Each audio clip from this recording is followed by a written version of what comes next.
The Love of a King. Part 1.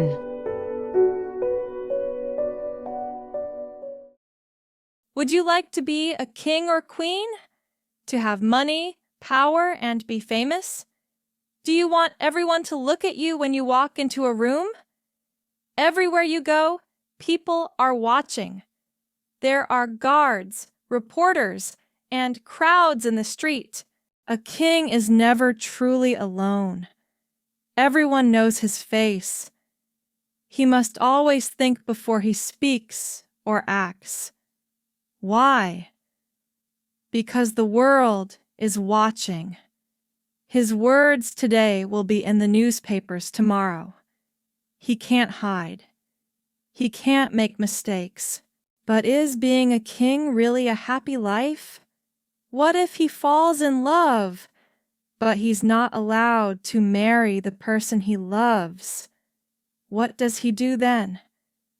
This is the true story of King Edward VIII of Britain, a king who chose love and gave up everything for it. In April 1987, about 300 people met in a small room in Geneva, Switzerland. There were important guests, presidents, kings, movie stars, and rich people. They came from every part of the world, north, south, east, and west. They spoke many different languages, but they all came for the same reason, to buy jewelry. This jewelry once belonged to Wallis, and it was a gift from a man named Edward. One woman, Mrs. Namiki from Japan, paid $105,000 for a gold ring. "Why did you spend so much money?" a friend asked. "You can buy a gold ring in Tokyo for half that price." Mrs. Namiki smiled. "Because Wallis and Edward were special to me," she said. "I never met them, but I will keep this ring forever." In just a few hours, all the jewelry in that little room was sold for over $50 million. But who was Wallis? And who was Edward? Why did their love story touch so many people? Let's go back to the beginning. A lonely child. Prince Edward was born in 1894. His father was King George VIII, a tall, serious man who didn't enjoy spending time with children. One day he said, "Why is Edward always talking? He's such a noisy boy." His mother, Queen Mary, agreed. "It doesn't matter if he is happy or not," she said. "A child must be quiet and strong." The royal family lived in Buckingham Palace, a huge home with 600 rooms. There were 8 kitchens, 19 bathrooms, 24 toilets, 11 dining rooms, 17 bedrooms, and 21 living rooms. Edward once told a funny story. "Buckingham Palace was so big that people often got lost. One evening, my parents and I were sitting at the dining table. We waited and waited, but no food came. After 20 minutes, my father became angry. He stood up and went to the kitchen. "Where is our dinner?" he asked the cook. "Your food left the kitchen 15 minutes ago, sir," the cook replied. "Well, it hasn't arrived," my father shouted. Then my father went looking for the food. After 10 minutes, he saw a woman holding 3 plates. "Where have you been?" he asked. "I'm sorry, sir," she said. "There are so many dining rooms. I forgot which one was yours. But if you return to the table, I'll follow you this time." Edward didn't go to school with other children. He studied at home in a special room inside the palace. His teacher was Mr. Hansel, a thin man with a red nose who never smiled. Edward said, "We had many books, but they were boring. They had no pictures, only long words. Sometimes I looked out the window. Then Mr. Hansel got angry and hit my arm with a stick. "Don't look outside!" he shouted. "Look at the book!" Every Friday, the teacher took Edward to the king. "What has my son learned this week, Mr. Hansel?" the king asked. And Mr. Hansel always said, "Not very much, I'm afraid. Edward doesn't enjoy studying. He doesn't listen." When the teacher left, Edward's father got angry. "What's wrong with you?" he said. "Are you stupid? Why can't you learn?" "I try, sir," Edward said, "but the lessons are boring, and Mr. Hansel hits me." "You are weak, Edward," said the king. "A king must be strong. Go to your room and stay there until morning." Later, Edward wrote, "I spent many days alone in my room. I didn't play with other children. I didn't have any friends. I lived in the most beautiful house in the country, but I was sad and lonely. I saw my mother once a day, at dinner. I saw my father a few times each week, but they never showed me love. I was scared of them, and I always felt like I did something wrong." The Prince of Wales. In the spring of 1911, King George called Edward into his room. "Next month," said the king, "you will become the Prince of Wales. These are the clothes for the ceremony." The king opened a small cupboard. Edward looked at the clothes and started to cry. "But father," he said, "I'm 16 now. I can't wear soft shoes and a skirt. People will laugh. I'll look like a girl. Why can't I wear normal clothes like everyone else?" "Because you are different," his father said. "You are special. One day you will be king." Edward cried for 2 days, but he couldn't change anything. So, on June 10th, 1911, the royal family traveled to Caernarfon Castle in Wales. The special ceremony began. The king placed a small golden crown on Edward's head. There was music, dancing, and a big crowd shouting with joy. Edward closed his eyes and whispered, "I feel terrible. Can we go home now?" "Not yet," said his father. "The people want to see you." Edward walked to the front of the castle. He looked down at the crowd. He was shaking. His face was red. "I can't believe I'm wearing soft shoes and a skirt," he thought.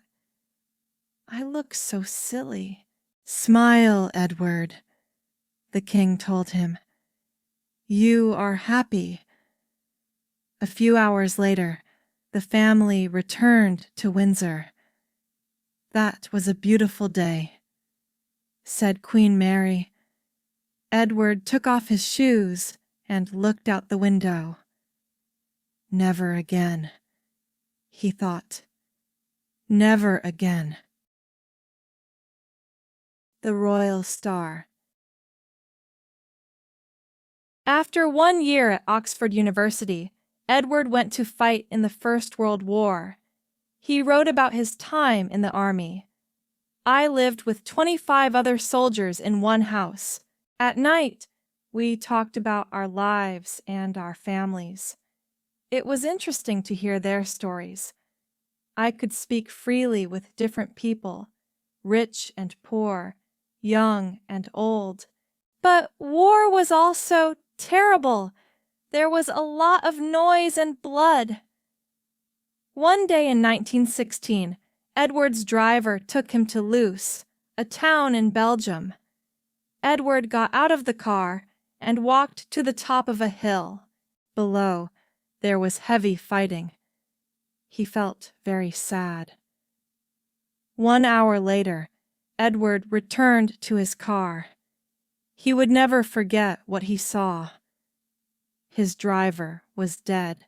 While Edward was away, someone had shot his driver in the neck. When the war ended in 1918, Edward went back to Buckingham Palace. One night, he was talking with his father in the dining room. "I don't understand why countries fight," Edward said.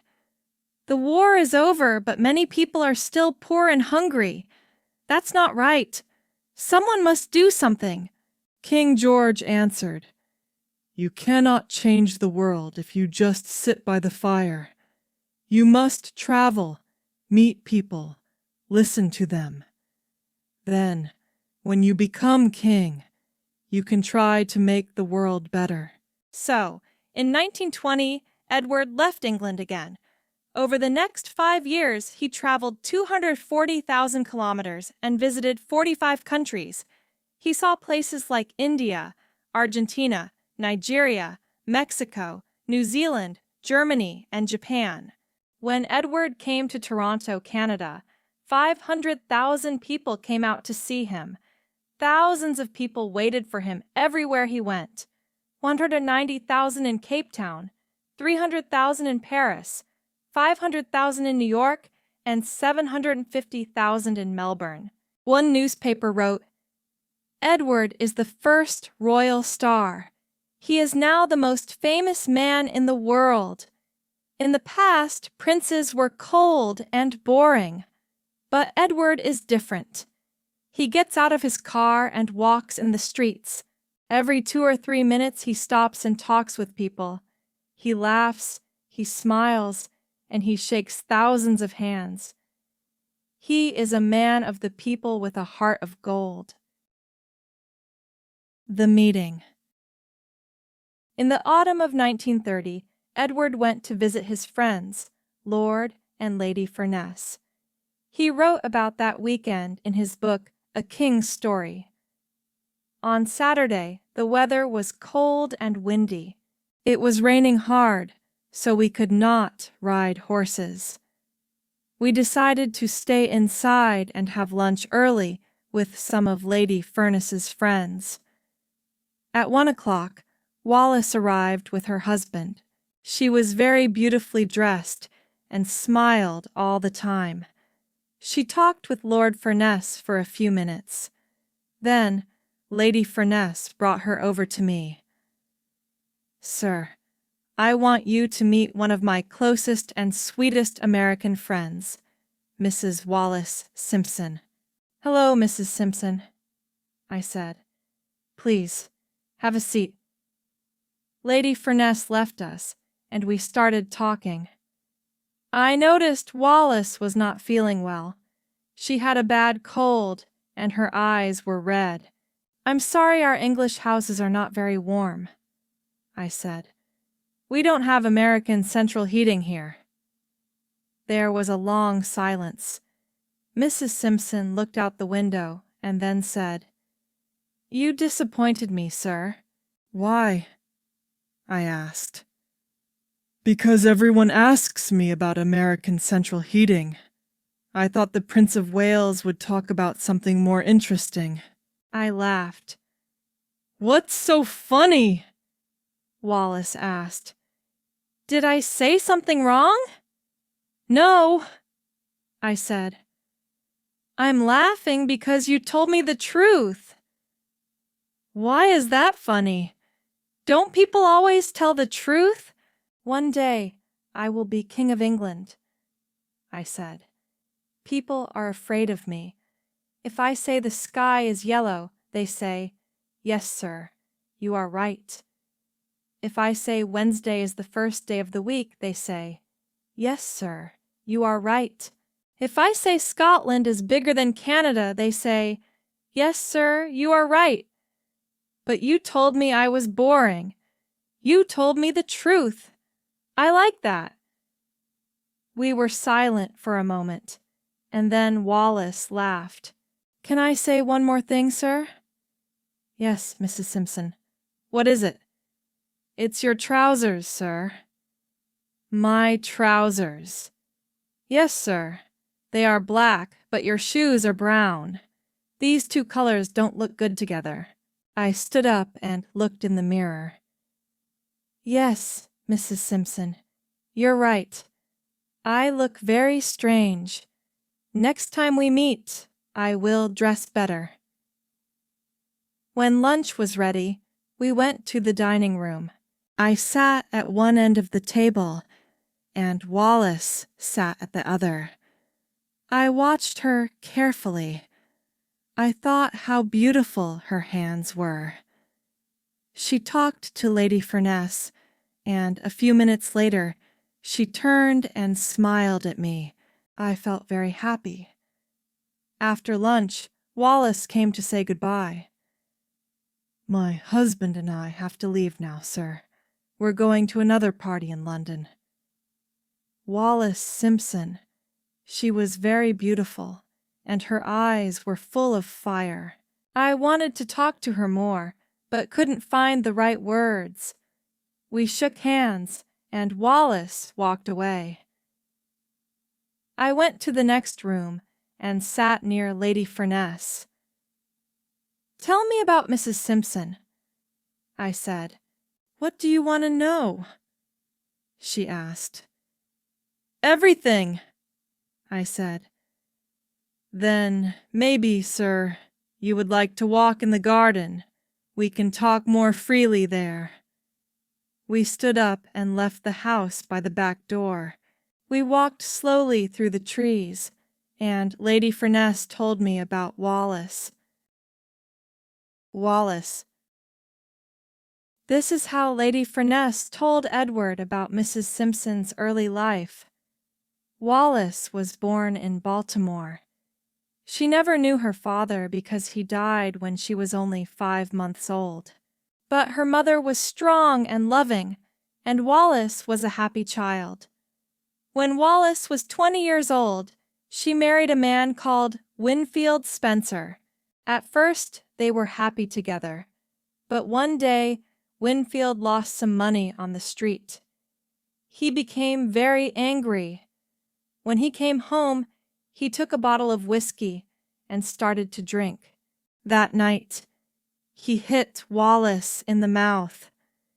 She screamed, and he hit her again. There was blood on her face, and she was shaking like a leaf. Please, Winfield, she said.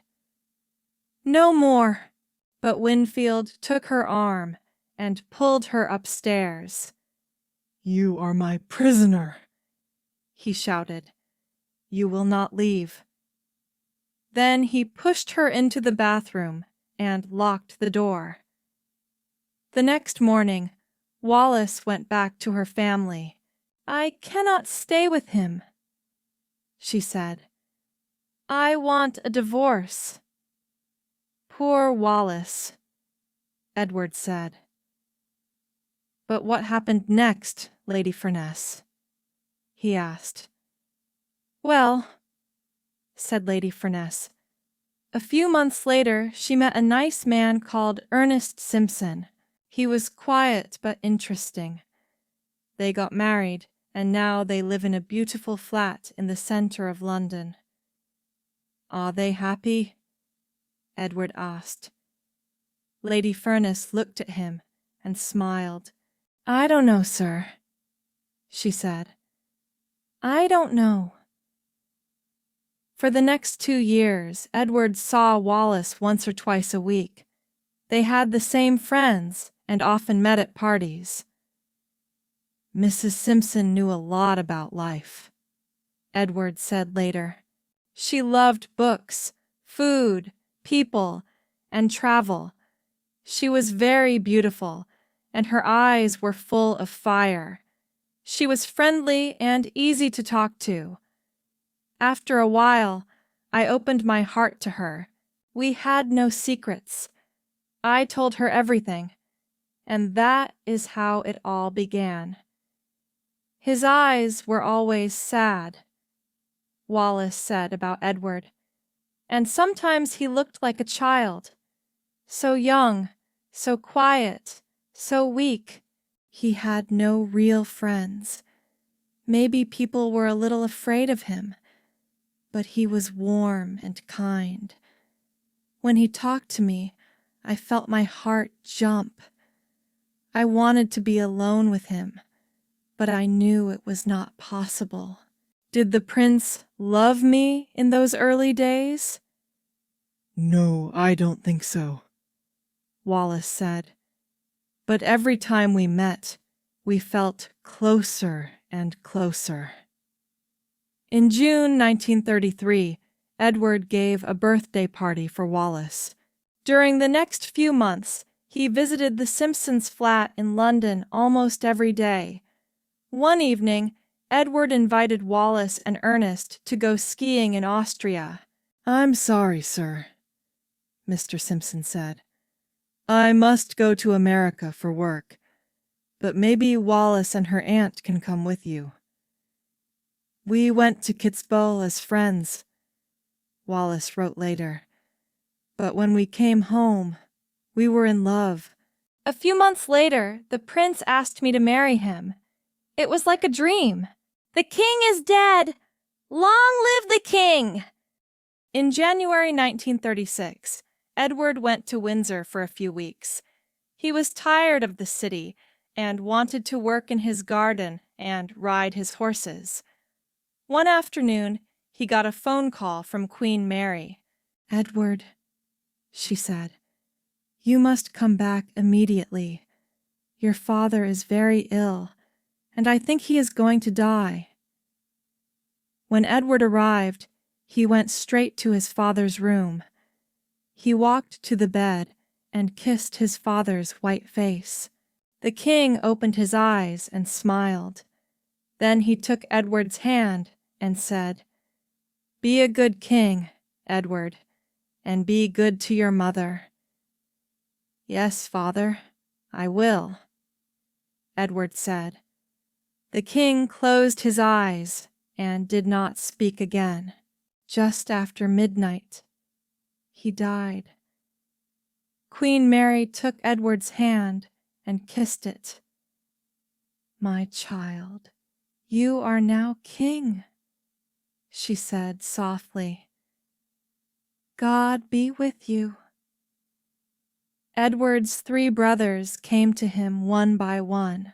They each kissed his hand and said, "The king is dead. Long live the king." At 1 o'clock, Edward left the room and called Wallis on the phone. "My father is dead," he said. "I'm so sorry, sir," Wallis replied.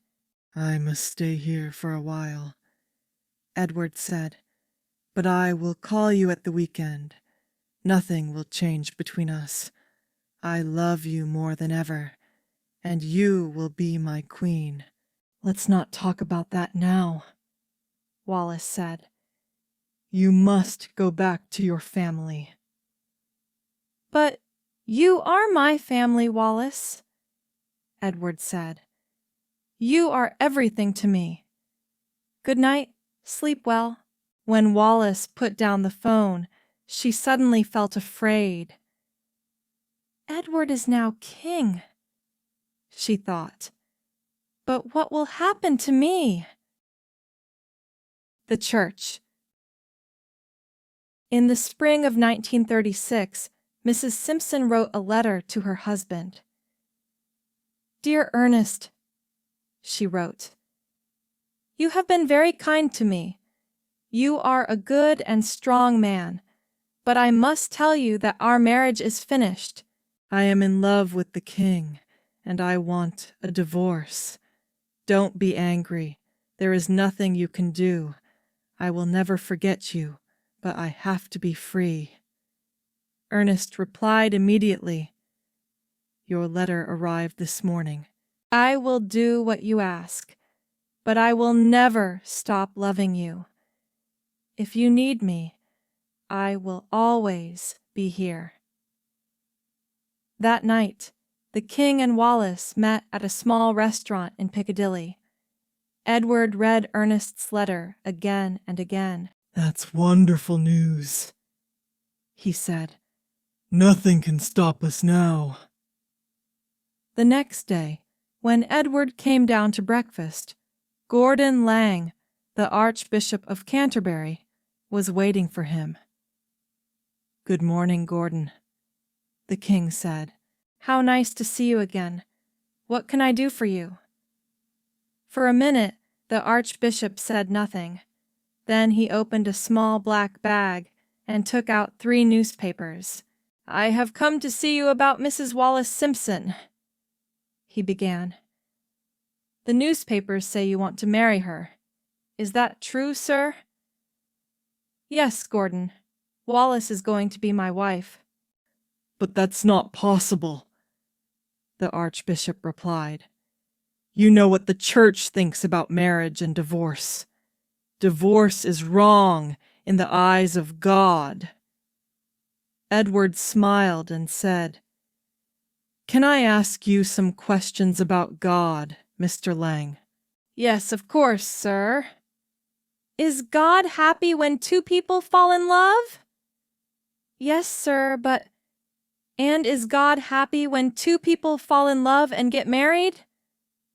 "Yes, sir, but—" "And is God happy when 2 people fall in love, get married, and live happily together?" "Yes, sir, but—" "Then, Archbishop, Wallis and I will make God very happy. We are in love. We will get married, and we will live happily together." "But you don't understand, sir," Mr. Laing replied. "The Church says divorce is wrong. Mrs. Simpson cannot leave Mr. Simpson and then marry you. You must forget about her and find another woman. Please, sir, think again." "That is not possible," Edward said softly. "When Wallis is free, I shall marry her." There was a long silence. The Archbishop looked down at the floor and shook his head. "You're making a big mistake, sir," he said. "The Church is very strong, and we will not have this woman as our queen." Suddenly Edward stood up, his face red and angry. "Thank you for coming," he said. "But I have nothing more to say. I want to be alone." The Archbishop stood up to go, but then turned and touched the king's arm. "Please, sir, think again. The Church will be against you." "I don't care," Edward replied. "I have God on my side, and that is all I need. Goodbye, Mr. Laing." Thank you for listening. This was a simple story in English. Listen again and try to read with me. See you next time. Bye.